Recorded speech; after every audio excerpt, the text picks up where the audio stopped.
You have Philip Rivers, the deep-throwing gunslinger, and then you have Jacoby Brissett, the short-range scrambler. Two guys on two different sides of the spectrum. And I have the solution to the dilemma on who they should start.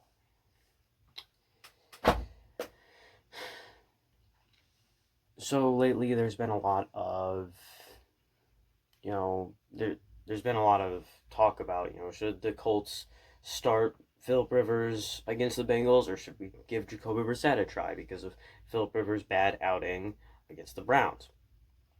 Well, I think I have a pretty decent solution that you've probably seen in college when they have two different quarterbacks who are both starting caliber, and the one that they thought was better, isn't performing as well, and I think the backup might be able to do better. So my idea is we should have one game, just for example, Philip Rivers start. We have him start for the first half, and then if he's doing good at the end of that first half, we keep him in.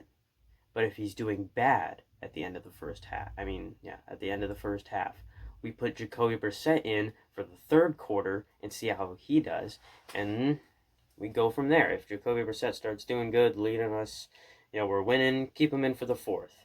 If he doesn't, put Rivers back in there, or maybe keep Brissett in and just see what happens. And then the next game, we would put Brissett in the first half, and then Rivers in the second, and see how that goes.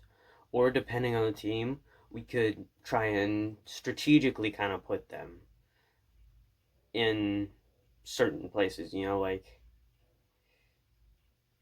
in some against some teams you need kind of a spark at the start, which Jacoby Brissett could provide. Little short range passes, a good amount of runs. A good mixture of runs and little short range passes, running long drives down the field that take up a lot of clock and score. Not that many points, but with our defense, we could prevent the other team from not scoring many points. And then in the next half, if that doesn't go well, we can put Rivers in, and he's a bit more riskier, and he can throw the ball farther and lead quick drives, touchdown, touchdown, touchdown, if it goes right. And, maybe lead a comeback if Jacoby didn't work out.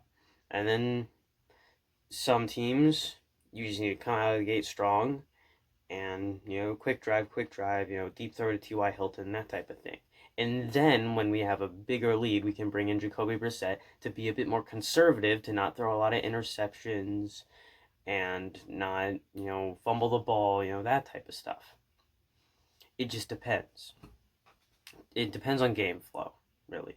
And maybe you can kind of predict the beginning game flow. Like if we're facing a really good team, start with Philip Rivers, and then if we have a big lead or like a 3-score or 2-score lead by the end of the first half or by the end of the fourth, put Jacoby Brissett in so we can be conservative with short range passes, slant routes, corner routes, that type of stuff, and running the ball also. So, that type of stuff. Because Jacoby Brissett is good at certain things. He's good at scrambling, and he's good at short range throws. And sometimes in the second half, when our offensive line is getting, my bad, is getting a bit more tired, linemen get in, the defense gets in a bit quicker because our offensive line is tired, understandably, and the quarterback needs to scramble a little. Jacoby can scramble a little, and the dude's freaking big. He can break some tackles. Rivers, not so much. In the first half, when our offensive line is fresh and can hold off defensive linemen for a long amount of time, that's when you want to have Phil Rivers in there. So I really think the optimal thing to do would have Phil Rivers at the start and the Jacoby at the end, unless the other team had a big lead on us. Then keep Rivers in for the third quarter, and if things still aren't going, put Jacoby in and see what happens. But I get some teams don't like to gamble like that. But I really think that against the Bengals, we could try that out because I think we could win no matter what. So Just put Rivers in at the start and then put Jacoby in and see what happens. And don't just run the ball every single time and only give Jacoby a few pass plays. Do an even amount of running and pass plays, or maybe a bit more running and pass plays. But give Jacoby some pass plays. That way we can see what he can kind of do, He might have put in some work in the offseason. He could have improved. We don't know. He probably did improve. I just think everyone got a bit upset after the after last season. And I'm not saying Rivers, we should give up on him because he's a good quarterback, but so is Brissett, and they're both good in different areas, and they can both help at different times. So,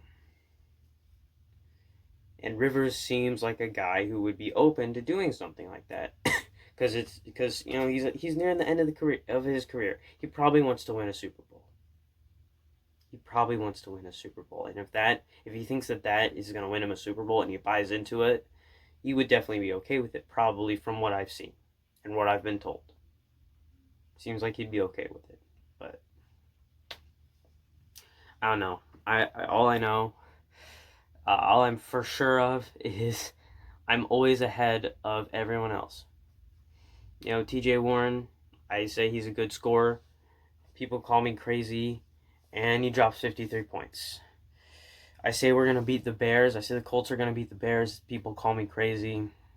We beat the Bears. And I was saying that Jacoby Brissett's a good quarterback. Now everyone else saying Jacoby Brissett is a good quarterback. Some things I don't predict very well, but recently I've had some good predictions. So I'm just saying, I'm on a hot streak right now with my predictions and my ideas, so you never know. I mean, my video on Joe Burrows, I'm probably right on that one too. Go check that video out. But I will see you guys in the next video.